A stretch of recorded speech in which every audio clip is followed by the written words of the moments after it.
Good afternoon, everyone. Today I am going to discuss the difference between the three words. These are date, and died. I know that many of you have the confusion in the use of these three words, and I hope that after watching this video there will not be any doubt in the use of these three words, because I will show the uses in different sentences of these three words, and I will try to make your understanding much better clear than before. So without any delay, let's start with the video. So before getting started with the video, I just want to remind one more thing is that if you are the new viewer in my channel, then kindly like, share and subscribe the channel and press the notification bell so that you will get first the each and every video to you. So let's start. Okay, মই এতিয়া word তিনিটাৰ বিষয়ে আলোচনা কৰিছো। Word তিনিটা হল date আৰু diet. তিনিটা শব্দৰ অৰ্থ প্ৰায় একেই। তিনিটা শব্দৰ অৰ্থ প্ৰায় মৰি যোৱাৰ ক্ষেত্ৰতে ব্যৱহাৰ কৰা হয়। মৰি যোৱা ডেট মিন্স জীৱনটো নোহোৱা হৈ যোৱা, মৃত্যু বা মৰি যোৱা এইখিনি ক্ষেত্ৰতে ব্যৱহাৰ কৰা হয়। যদিও তিনিটা শব্দৰ অৰ্থ প্ৰায় একেই, কিন্তু সিহঁতৰ ব্যৱহাৰ কিন্তু বেলেগ। তো মই ইয়াত বহুত কেইটা এক্সাম্পল দিছো, ব্যৱহাৰবোৰ দেখাই দিছো। তোমালোকে যদি মনোযোগেৰে দেখা বা পঢ়া বা শুনা তেনেহলে নিশ্চয় বুজিব পাৰিবা। লগতে মই আৰু এটা কথা জনাই দিব বিচাৰিছো যে এই তিনিটা শব্দৰ মই কেৱল এইটো ভিডিঅত মৰি যোৱাৰ অৰ্থত কেনেকৈ ব্যৱহাৰ কৰা হয়, মিন্স মৃত্যুৰ ক্ষেত্ৰত কেনেকৈ ব্যৱহাৰ কৰা হয়, সেই ক্ষেত্ৰতে মই দেখুৱাম। এইকেইটা ওয়াৰ্ড আৰু বেলেগ ক্ষেত্ৰতো ব্যৱহাৰ হোৱা দেখা যায়, সেইবোৰ মই এইটো ভিডিঅত আলোচনা নকৰিম কাৰণ ভিডিঅটো দীঘল হৈ যাব। ওকে, প্ৰথম শব্দটো হ'ল ডেট শব্দটো বেছিভাগে এডজেক্টিভ হিচাপত ব্যৱহাৰ হোৱা দেখা যায়, কিন্তু কেতিয়াবা এই শব্দটো নাউন হিচাপেও ব্যৱহাৰ হোৱা দেখা যায়। তো যিয়ে নহওক এই শব্দটোৰ অৰ্থ হ'ল মৃত, ডেট মিন্স লাইফলেছ, জীৱনটো নোহোৱা বা শেষ হৈ যোৱা বুজাইছে। তো এই ক্ষেত্ৰতে ডেট শব্দটো ব্যৱহাৰ কৰা হয়। যিয়ে নহওক মই তলত কেইটামান এক্সাম্পল দিছোঁ, তোমালোকে যদি এক্সাম্পল কেইটা মনোযোগেৰে শুনা তোমালোকে বুজিব পাৰিবা। আৰু প্ৰতিটো ওয়াৰ্ডৰ কাৰণে মই বেলেগ এক্সাম্পল ৰাখিছোঁ, মনোযোগেৰে শুনিবা, কনসেপশন 100% ক্লিয়াৰ হ'বই। ওকে, প্ৰথম এক্সাম্পলটো হ'ল আই স আ ডেড বডি। তো ইয়াত কি লিখা হৈছে ডেড বডি, ডেট মিন্স মৃত শৰীৰ। ইয়াৰ শৰীৰটোৰ কথা কোৱা হৈছে যিটো শৰীৰৰ এতিয়া কোনো লাইফ নাই, জীৱন নাই। তো এনেকুৱা মৃত যদি অৰ্থ প্ৰকাশ কৰা হয় কোনো সেন্টেন্সত, তেতিয়া আমি ডেড শব্দটো ইউজ কৰিম, বাকিকেইটা আমি ইউজ নকৰিম। বাকিকেইটা ইউজ আমি পিছত পাই আছোঁ, তেতিয়াহে আমাৰ কনসেপশন ভালকৈ ক্লিয়াৰ হ'ব। তো এইটো সেন্টেন্সত আমি কি বুজা পালোঁ যে শৰীৰটোৰ এতিয়া কোনো আৰু জীৱন নাই, লাইফ নাই, এইটো মৃত হৈ পৰিছে। তো এনেকুৱা যেতিয়া কোনো শৰীৰৰ জীৱন বা কোনো বস্তু যেতিয়া জীৱনটো নোহোৱা হৈ যায়, মৃত অৱস্থাত পৰি থাকে, তেতিয়া সেই ক্ষেত্ৰত আমি সদায় ডেড ইউজ কৰিম। সেইকাৰণে সেন্টেন্সটো লিখা হৈছে I saw a dead body. I hope you understood it. Okay, I move to the next example. Next example is that John is dead, date means John is no more. জনৰ শৰীৰত এতিয়া আৰু জীৱন নাই, তেওঁ এতিয়া মৃত।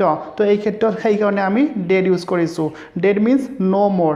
সাধাৰণতে আমি দেখা পাওঁ বা শুনিছোঁ যে ডক্টৰসমূহে যেতিয়া কোনো ৰোগীক ট্ৰিটমেণ্ট কৰে, আৰু ট্ৰিটমেণ্ট কৰা এটা সময়ত যেতিয়া কোনোবা ৰোগী যদি জীৱন হেৰুৱাব লগা হয় বা মৃত্যু হয়, তেতিয়া ডক্টৰসমূহে কি কয়, the patient is no' more, that means the patient is dead. Date means the পেচেণ্টৰ যিটো শৰীৰৰ যিটো জীৱন আছিল, লাইফ আছিল, সেইটো এতিয়া নাই, ডেড হৈ গৈছে। সেইকাৰণে এই ক্ষেত্ৰত সদায় ডেড শব্দটোহে ইউজ কৰা হয়, বাকীবোৰ ইউজ নকৰিম। তেনেহলে আমি কি বুজিব পাৰিলোঁ যে ডেড সদায় এডজেক্টিভ হিচাপত ব্যৱহাৰ কৰা হয়। এইটো মিন্স লাইফলেছ, ডেট মিন্স মৃত।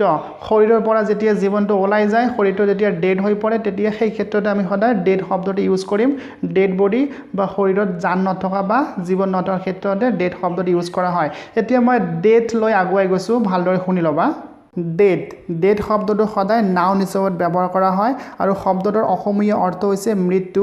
মৃত্যু শব্দটোৰ অৰ্থ হ'ল যিটো আমাৰ সকলৰ জীৱনত কনষ্টেণ্ট হৈ থাকে, সকলৰ জীৱনত মৃত্যু আহেই। মৃত্যু শব্দটো আছে দেখিহে মৃত শব্দটোৰ ভেলু আছে। মৃত্যু নাথাকিলে মৃত শব্দটো কেতিয়াও নাহিলেহেঁতেন, ডেট মিন্স ডেট শব্দটো নাহিলেহেঁতেন। তো আমি শব্দ দুটা মিলাই চালে ভালদৰে গম পাওঁ, মৃত্যু মিন্স এটা কনষ্টেণ্ট যিটো সকলৰ জীৱনত থাকে মৃত্যু, আৰু মৃত্যু আছে দেখিহে মৃত শব্দটো ইউজ কৰা হয়। তো এতিয়া মই এক্সাম্পল লৈ আগুৱাই গৈছোঁ, দেখিলে তোমালোকে ভালদৰে বুজিব পাৰিবা। প্ৰথম এক্সাম্পলটো হ'ল death keeps no' calendar.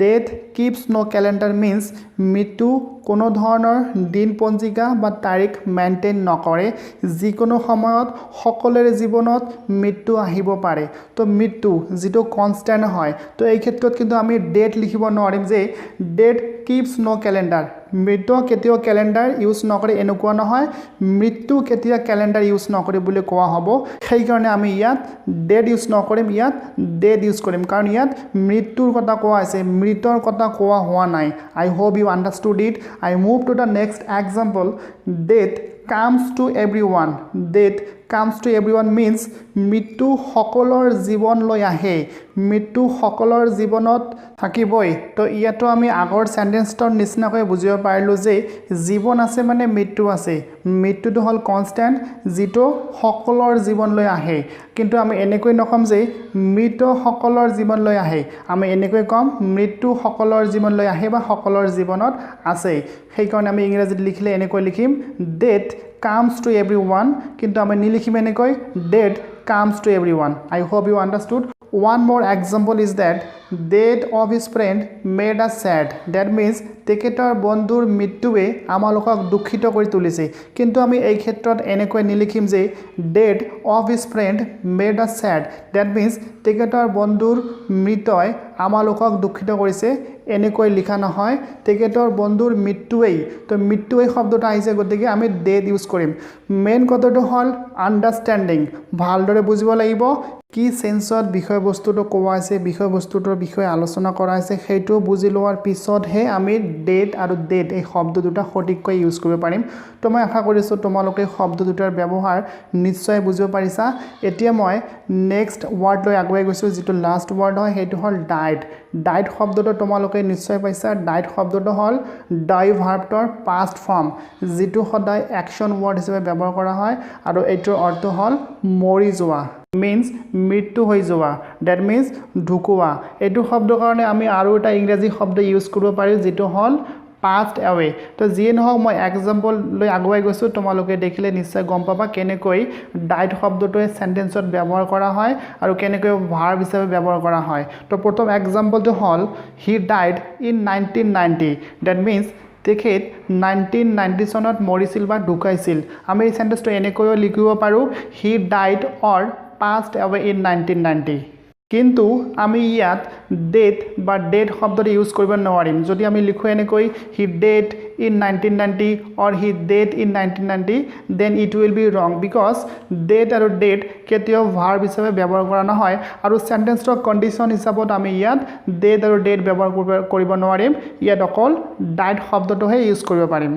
I hope you understood it. Okay, move to the last example. It is she died of cancer. Yet কোৱা আছে তেখেত ক্যান্সাৰ বেমাৰত মৰিছিল তেখেত ক্যান্সাৰ বেমাৰত ঢুকাইছিল তো ইয়াত আমি ডেট আৰু ডেট আকৌ ব্যৱহাৰ কৰিব নোৱাৰিম কাৰণ ইয়াত অ্যাকশন ওয়াৰ্ড হিচাপে ব্যৱহাৰ কৰিব লাগিব আৰু অ্যাকশন ওয়াৰ্ড হিচাপে আমি ডাইড শব্দটোৱে ব্যৱহাৰ কৰিব পাৰিম কাৰণ এটো এটা ভাৰ্ব হিচাপে ব্যৱহাৰ কৰা হয় সো আমি ইয়াত লিখিম she died of cancer okay আশা কৰিছো তোমালোকৰ এক্সাম্পলবোৰৰ মাজেৰে কিছু পৰিমাণ হলেও তোমালোকৰ কনসেপচনটো ক্লিয়াৰ হৈছে মই এটা এতিয়া প্যাৰাগ্ৰাফৰ নিচিনা এক্সাম্পল দি আছো অসমীয়া তাৰ পিছত ইংৰাজীত তোমালোকে এটো ভালদৰে চাবা এটো চালে তোমালোকৰ 100% ক্লিয়াৰ হ'বই তো এতিয়া এক্সাম্পলবোৰ চোৱা যে মোৰ এটা কুকুৰ আছিল ইংৰাজীত লিখিলে কি হ'ব I had a dog okay next example কুকুৰটো যোৱাকালি মৰিছিল বা ঢুকাইছিল তো এটোক যদি আমি ইংৰাজীত লিখো কি হ'ব the dog died or passed away yesterday তো ইয়াত দেখা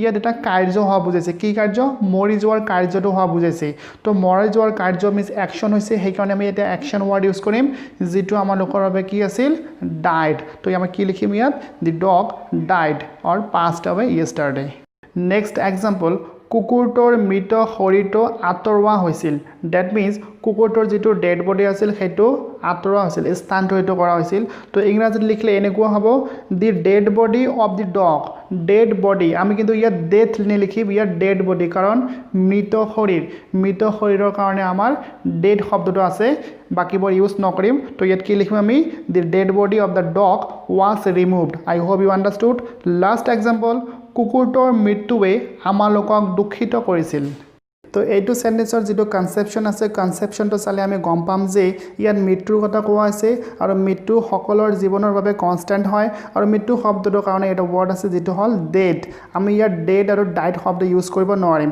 তো তেনেহলে এই সেন্টেন্সৰ ইংৰাজী ট্ৰান্সলেশন হ'ব the dead of the dog made a sad তো আশা কৰিছো তোমালোকে বুজিব পাৰিছা কেনেকৈ ডেড আৰু ডাইড তিনিটা শব্দ কেনেকৈ সেন্টেন্সত ব্যৱহাৰ কৰিব লাগে আৰু সেন্টেন্সবোৰৰ মিনিংবোৰ কি হয় তোমালোকে বুজিব পাৰিছা Okay, and if you have anything else or any queries, then you have the comment box. You may place your comment there. I will surely reply to your comment. That's all for today. Thank you. Have a good day.